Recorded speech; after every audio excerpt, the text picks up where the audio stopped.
The reality is that if you bring me in to do this, you're going to get me. You're going to see me here, you know? I mean, because that's what I am now. I'm a cook-to-order developer. I don't have 5 projects going on in the office right now. I mean, I don't, you know? We have a couple that we're looking at. We haven't signed anything. But my point is, I just want you to understand that, you know, you can always go and get a bigger firm, you can get a bigger developer, but if you really want someone who is really going to roll up his sleeves and get involved and be involved in this project, then you should think about me. So that's about it. Thanks very much. Oh, question? Well, Question. no, how do you think we're going to pay for you? How do we pay for your service? If we agree as a town, how do we do that? Well, it's a very good question. Basically, there's a fee that is worked into the CHFA structure. In other words, there's a fee schedule that gets financed along, and it's part of the deal, the way the attorneys do, the way the engineers do, the way the environmental consultants do. All of this fits into a formula that basically gets controlled by CHFA, and they basically determine what the salary, they have a formula that basically says, oh, the developer gets this much of a fee, and the architect gets this much, and the engineer, so they have all that worked out. Yeah, the town would not be paying this fee. Yeah, the town doesn't, you don't pay my fee. We don't. No, but if you want to, we can work something out on the side. I have a question. Sure. How much taxes does they pay on this property now? Well, you know, that's a very good question, and the truth of the matter is, we negotiated a 25-year tax abatement on that project in order to make the numbers work. So right now, year one, the taxes started out at $7,500 a year. They go up 3% religiously for the next 25 years. Okay, another question. How many school kids are in this building?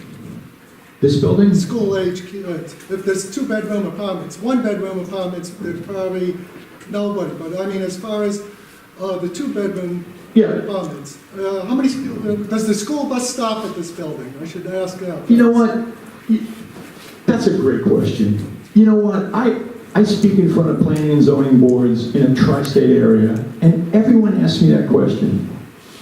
And it's a dangerous question, and I'll tell you why. Because at the end of the day, the future of this town is people with children. Because at the end of the day, people who have children spend money in the retail. They go to the pizza shop, they go here, they go to the movies, they buy shoes, they do.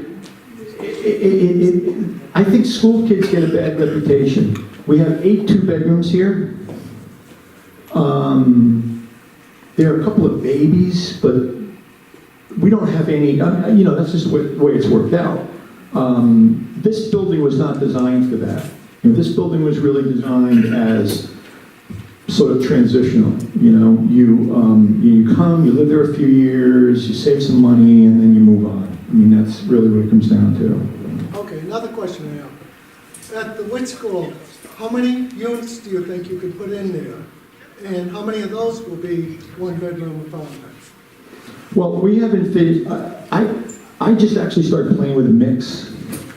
And you know, and again, I think that, you know, when you do projects like this, it becomes a very long, sort of algebraic equation with many variables.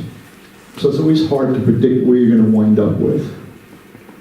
But the majority of the units that I've laid out to date, and this is based on what I have to work with. You have to understand, I have to work with rhythm of the windows, which is what I had to do with that building. I had to work 2 bedrooms and, you know, 2 windows in the living room, 2 windows in the bedroom. That's what we had to do.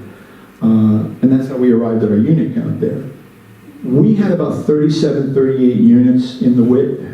We're not touching the gymnasium because we think the gymnasium should stay isolated and maybe stay with the town, maybe the rec basketball or something, I don't know. Maybe there's a use for the gymnasium. But most of the units were 1-bedrooms. There were some 2-bedrooms, but you know, that's not cast in stone yet. But I still think that what you're gonna see is, with 2 bedrooms is, you know, you may very well see 2 people living together who are, you know, just cohabitating because they need, you know, they need to share their room. So the 2 bedrooms that I always do are always 2 bedrooms and 2 bathrooms. So there's always a master bathroom in the bedroom, and there's a hall bathroom which is assigned to the second bedroom. That allows 2 people, you know, 2 boys, 2 girls, whatever, they know each other, maybe they're a grad student or something like that, and, you know, they can share the apartment. Another question is, as far as parking for vehicles up there, I know that's an extremely limited parking up there. I think the last report I saw, there's what, 34 parking spaces only? What was it, Tony? Do you know for sure? No, we just got that cleared out, so I think there's some available space there, depending on the size of the apartments. Yeah, you know what? Another good question, because I go through this in every town, and you want to know what happens? No, seriously, I tell like it is. I don't sugarcoat it. You can tell I'm not a political guy.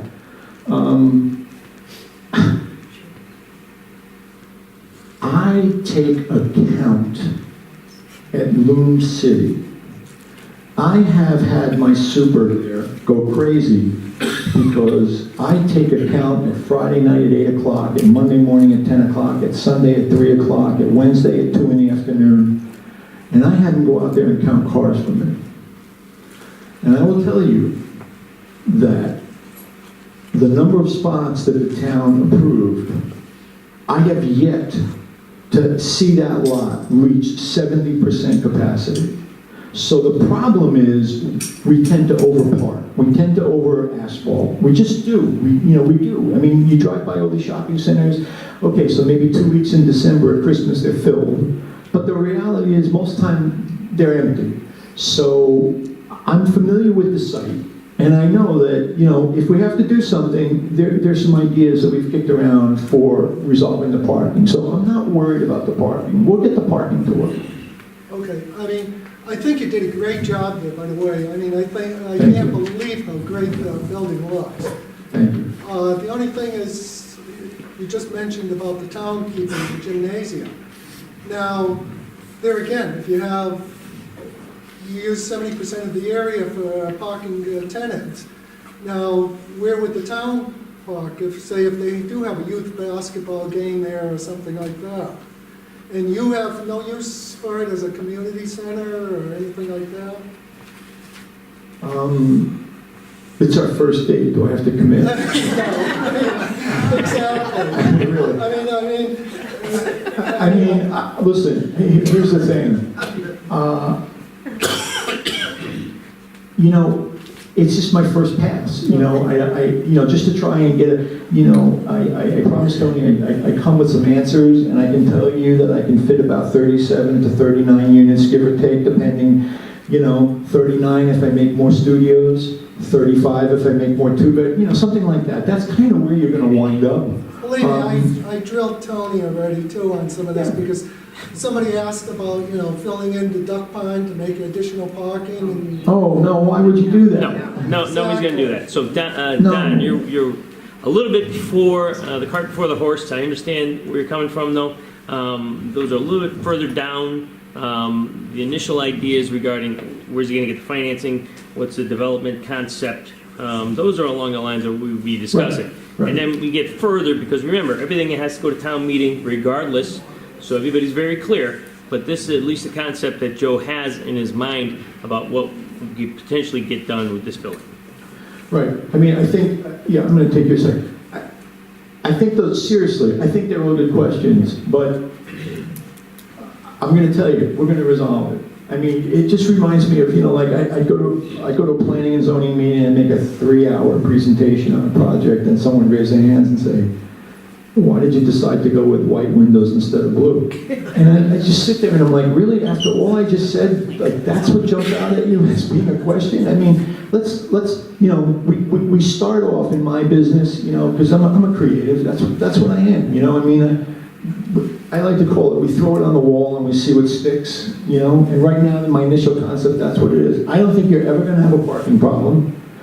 I don't think kids are going to be an issue. I really don't. And I think the idea of having the gymnasium as a place for community, because it's really in the downtown, and I'd like to see that hill, which I know you have concerts and so forth. I'd like this to feel part of the community. You know, understand? I want this. I want the people in the town to engage with the building. Just because there are going to be residents living there, I don't want it to be where, oh, that's housing, we don't go there. I see no reason why this building still can't have a history within the community. And if it's using the gymnasium for an event that's going to bring people there, I think it's a good thing. I really do. I think it's good. I think you want to draw people out of their homes and into the downtown, because maybe there's a chance they'll go buy a slice of pizza across the street when they're done. I mean, that's just how urban planners look at it. I mean, I gotta give you a lot of credit when you built that, because just the police protection you needed because of it being right on the road and stuff. I mean, it was a feat in itself to get completed. Thank you. I had a great construction enterprise builders out of Newington rather. They were excellent. Yes. Go ahead. I guess, hello? No, it was on Neil. My question, I guess, is to the town, kind of, who's gonna own the building? Who's going to own the building? Well, How might that work? Well, here's how that works. It's a good question.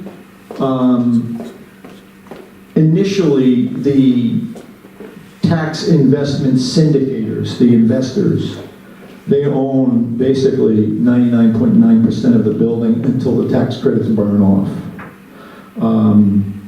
My group, we would own that back part. You know, we're the ones that we don't really own the building, but yet we're on the hook for the mortgage. That's interesting how that works, isn't it? I don't own the building, but yet I have to sign my life away.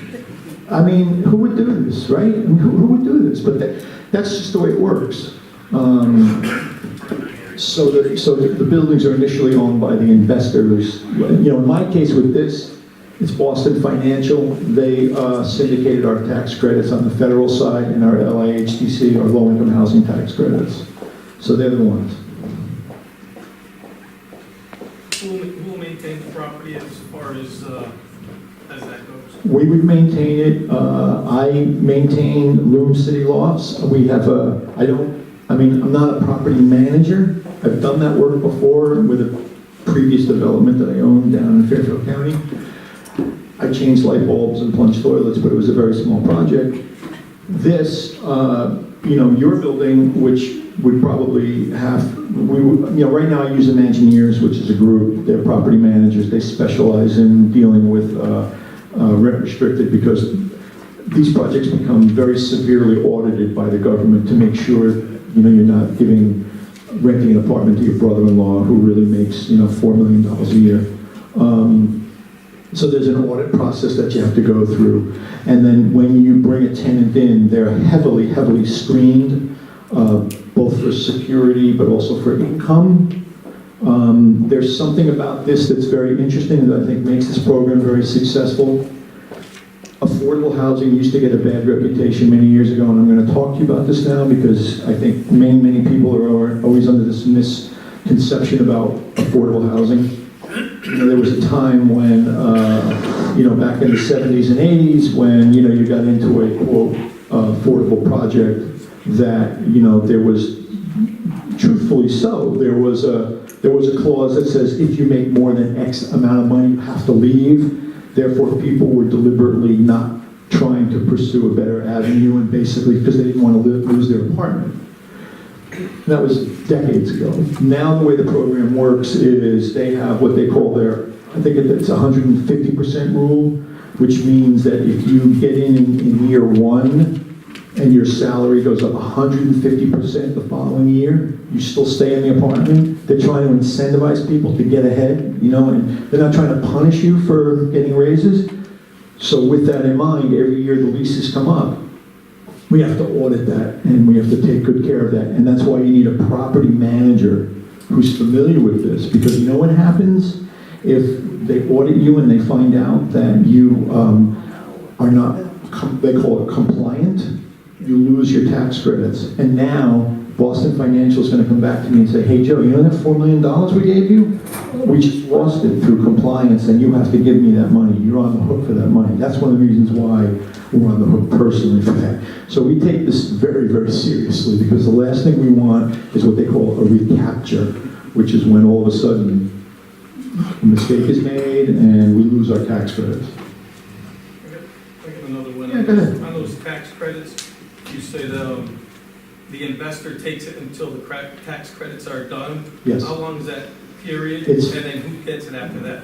Okay, it's 5 years for the historics, and then it's 15 years for the low-income housing tax credits, except they usually wind up getting you to re-up for another 15 years.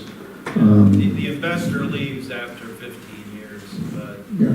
the restrictions stay on the property. But as far as the profit of the building, where does that go at that point? Does it go to town or to the builders? No, or how it goes does to that- the developer. The developer would own it outright. But what Joe said is that it's an ownership structure where the investors own 99% of the project. At the end of the 15-year period, the partnership is dissolved and the developer owns it free and clear. Or they'll probably refinance at that point. Right, but here's the thing you have to understand why this is a sort of an atypical real estate transaction, right? A typical real estate transaction is, you know, you buy a piece of property, you build a building, you collect the rent that you collect minus your operating expenses and your debt service leaves you with a nice profit. And you get that every year, right? That's cash on, they call it cash on cash return. These buildings don't work that way at all. The developer makes a fee that CHFA basically tells you what it is. You collect your fee for performance, and then it is structured so that there's very, very, very, very little cash flow at the end of the year. Because what they're doing is they're sizing the mortgage to keep everybody's rents at a certain number. You know, remember I told you about the gap, right? So, you know, like the mortgage on Loom City Loft is like, I don't know, $3 or $4 million, you know? I mean, so it's a $19 million deal with a $3 or $4 million mortgage, right? But when you look at what we take in every month from rental on the units, you know, people are paying, you know, $700, $800, $900, $1,000 a month. And we pay all of our operating expenses. At the end of the year, you know, there's not a lot of money left. Because it's designed to be that way. Because it's designed because they don't want the developers really to prosper. They really want to put people in houses. That's what it's all about. Joe, on the remediation, the whole project has to start with a remediation, correct? Because without that, you can't even proceed with your new construction. Well, it's true. The first thing we do is, what I was going to ask about that is, first thing we do is we do what they call a phase 1 exam for the whole building, and then that usually leads to a phase 2, which is a little more in depth, and then a phase 3 after that, depending on what the phase 2 uncovers. At that point, then you put together what they call a remediation action plan, or a RAP. They call, you know, this is their initials for everything. So they put together a RAP, and then basically you have to follow that plan. The plan has to be blessed by DEP. DEEP was DEP when I first started. Now it's DEEP. They have to approve your remediation action plan. And then as they're doing the remediation, then they send someone to sort of observe to make sure that it's being performed properly. And then at the end, before they sign off, everything has to be tested and so forth. It's a chapter in your life. It's a pretty complex product, but you get through it like everything else. But yes, you have to do that. But is a remediation completely independent of the project that you may pursue in the future? In other words, Yeah, to clean up the site, to clean up the building, right. did No, you no. get the Yeah, the answer to your question is yes and yes. I mean, it depends on the building. I mean, you know, some people find a building, they remediate it, they clean it all up, and then maybe they sell it to another person, or maybe they turn around and they hold on to it for 2 or 3 more years and then they build it. Other times we enter into the remediation and we do the remediation immediately, and as soon as we're done, we start the construction. It depends on the situation. Well, Yeah, how, and let me just add to that. Joe, we're talking a mill here, so there was 2 or 3 phases of work. Your building would not require that. So No, what would happen is we would do the environmental testing, we'd have the construction plan laid out, but it would all be done at once. Right. So we would close, we'd do the environmental first, then the construction, but all the money hits at once. Right, we were actually, we were talking about this, it's kind of like, what I like to say about this, we had lead and asbestos as the appetizers, but the entrees were chlorinated solvents in the groundwater and 100 years of coal ash from that beautiful 150-foot. They would just take the coal ash and dump it in the back, and it's carcinogenic. So we had a cap over it, and those are like serious issues. I don't imagine that you have that. I would imagine that that building probably just has lead and asbestos, which, to me, those are like appetizers. I mean, everybody's got lead and asbestos.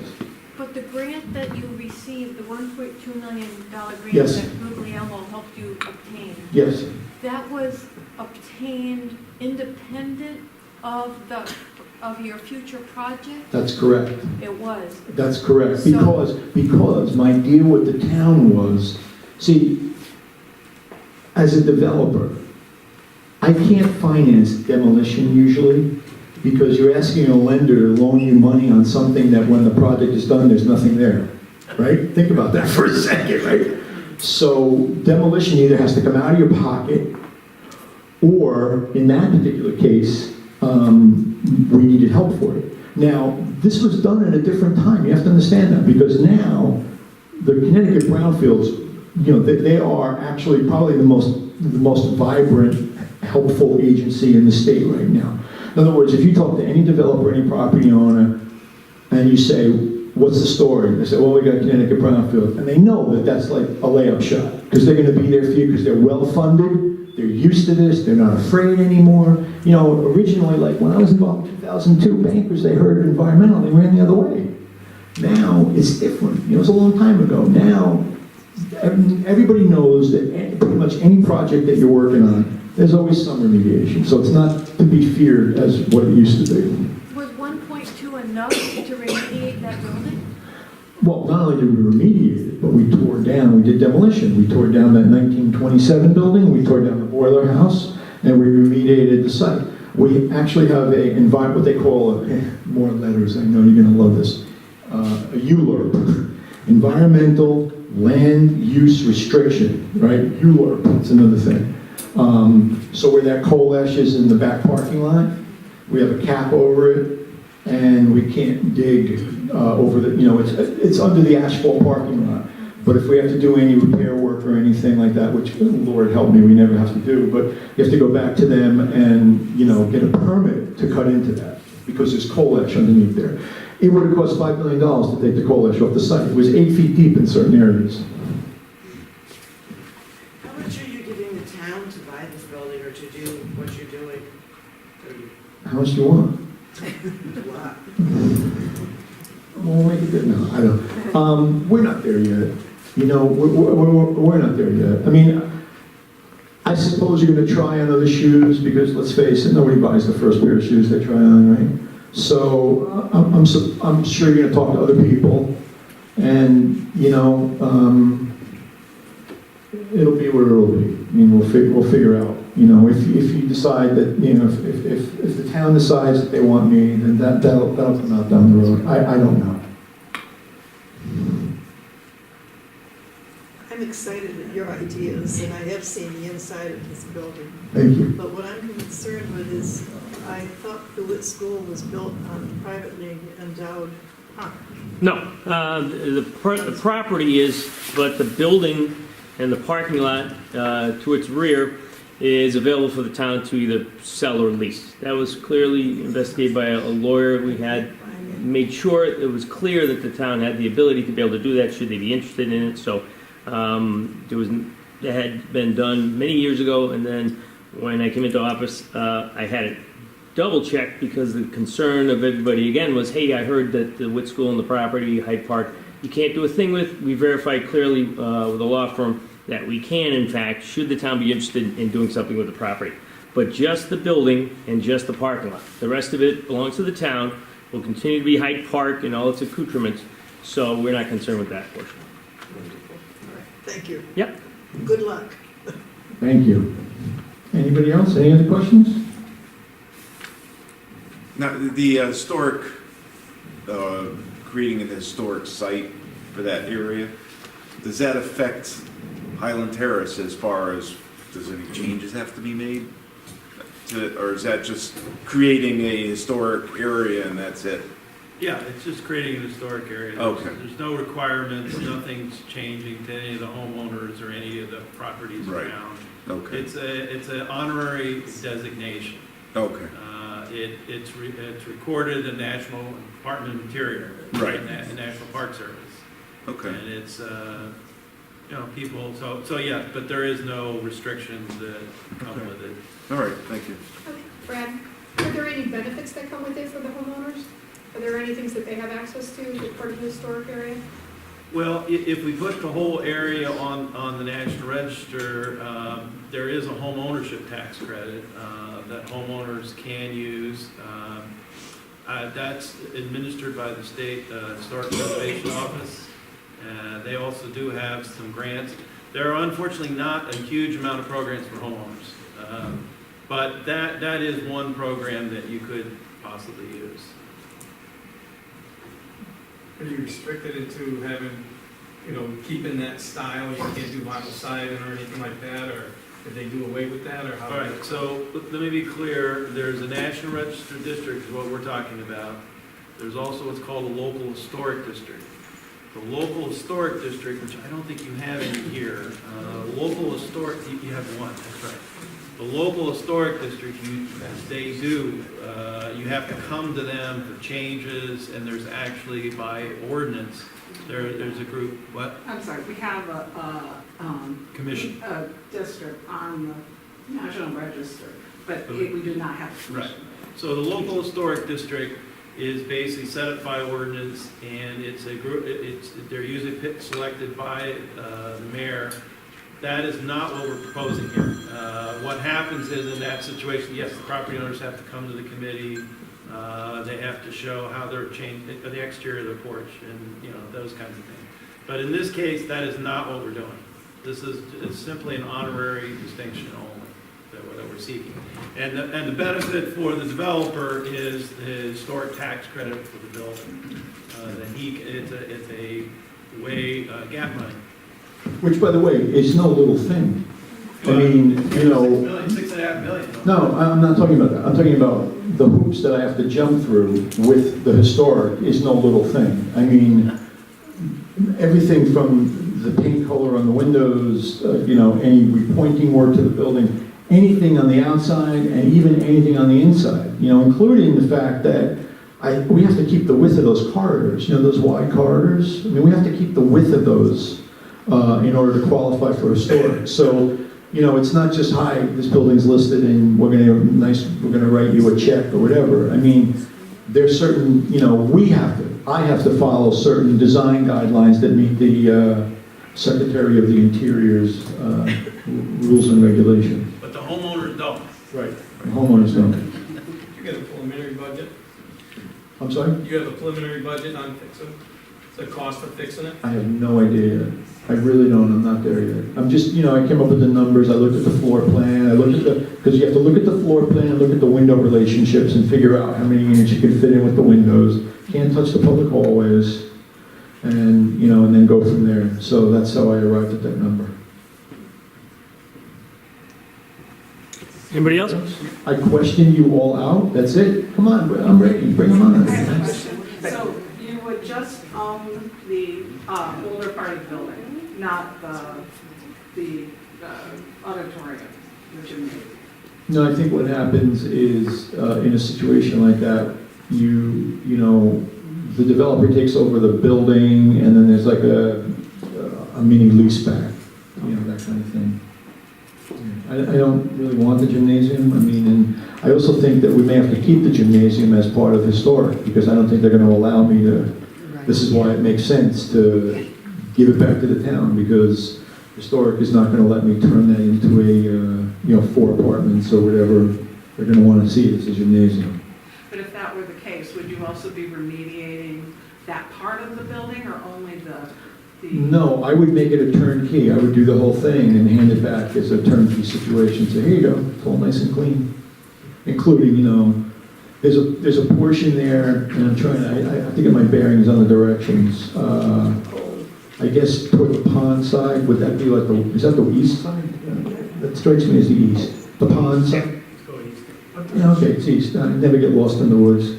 The east side of where the gymnasium is, there's as you come in from that side, from that street level, you go up a little stair and there's a bathroom there. And so we'll have to rip that out and make that all handicapped accessible and get that all ready, but that would be segregated from the rest of the building. So you wouldn't be able to come into the gym and then go wandering around the building.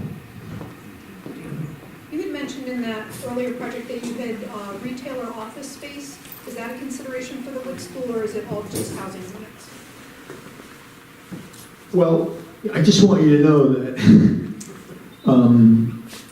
the only reason why I have office space on the first floor of Loom City Lofts is my original design was to have apartments down there that basically sort of had backyards, and only the state of Connecticut, in the other 49 states, they don't do this, but only in the state of Connecticut are you not allowed to have residential units below the 500-year floodplain. Anywhere else in the country. And I'm not joking. I'm telling you, all 49 other states. So we originally had apartments down there. And you know what? I'd have leased those things in 2 seconds. Instead, they wouldn't allow me to put any residential down there. So we have these really nice little office suites, and I have one rented, and so I'm not happy about that. My point is that in that particular building, it really should have been residential. The Witt building, I think because of the size of it, you have to understand that's 82,000 feet. The Witt building is like 45, it's like half the size. I don't think you're going to get the critical mass that you need if you try to make that building something else. So I don't really see that type of use there. It's off the beaten trail, which is what actually I think is the beauty of it. Talk about a parking issue, I don't see it there. Anybody else? I guess one more. Just, at the end of the day, I guess in layman's terms, what is it gonna cost the town, if anything? And what did we get out of it outside of a nice, beautiful building? What's in it for the town? I guess that's what everybody probably wants to know. Well, I think the reality is that you got a building that's been sitting there 10 years vacant that could be refurbished, brought back to life, and brought, 37 families or whatever, people call them whatever you want, into the building. That's a town treasure. What are you going to get out of it? Well, you'll get some taxes, but, in order to make the numbers work, we'll probably need some type of tax abatement. It's not going to be like Loom City, 25 years, but there's probably going to be some tax abatement for it. But, no one's going to write you a check for $1 million to do that project, because the numbers just, Right, but you maintain it and all that, so we don't need that. You'll do nothing, right? You'll do nothing, But I really think that, here's the thing that's really interesting. I spent a lot of time, I've been in Fairfield County, since 1990, and, to try to get any projects approved down there, it's just like you're fighting everyone all the time. I think they just fight because they just like to fight because they have nothing else to do. And, when I came to Rockville, and I pitched this back in like 2003. I had a big public presentation. I pitched the whole design back then. I got Christmas cards sent to my house from people in the neighborhood. I had no idea how they found out where I lived. They were just so happy because they were living in a neighborhood where they were driving by this thing every day that had been abandoned since the 80s. And now you drive through that neighborhood and you see who's painted, who's trimming their lawn, who's doing it. I saw this happen in a project I did when I was 18 in Brooklyn. And, we had these 7 brownstones, and we fixed up these brownstones. There was 6 brownstones in a row, and then there's 1 brownstone that wasn't ours, and then there were 2 more brownstones. And you go, and you take the before photos, and then you come back, like 2 years later, and the guy in the middle, like, I guess we shamed him to death, because he, like, redid the front of his facade and so forth, and it made the whole block look great.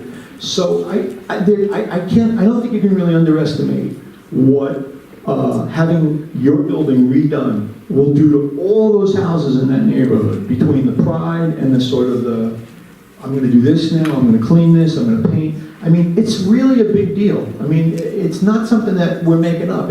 We see this all the time.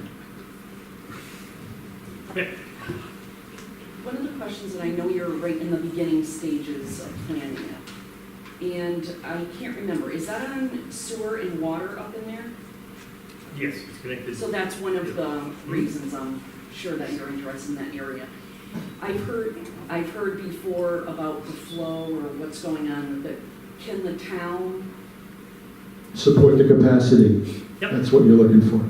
Again, all I know it's preliminary, limited. right? But yeah, there would be something, the hospital is working a solution, so that was an impact we were concerned with the sewer plant. But this we would incorporate. We've got other adjustments we can make with a couple of big employers in town to get flow back. So yeah, we would handle that issue as we get to it. Yeah, because remember, in real estate terminology, I mean, this is really what we call a boutique project. Anything like less than 90 or 100 units is really considered a boutique project. 37, one-bedroom apartments is not going to impact. If we were going to do 500 units, could we do that? No. If we were going to do 500 units, that would be a serious issue. I want to thank Joe for coming out, and Brad, I appreciate it. Let's give it a round.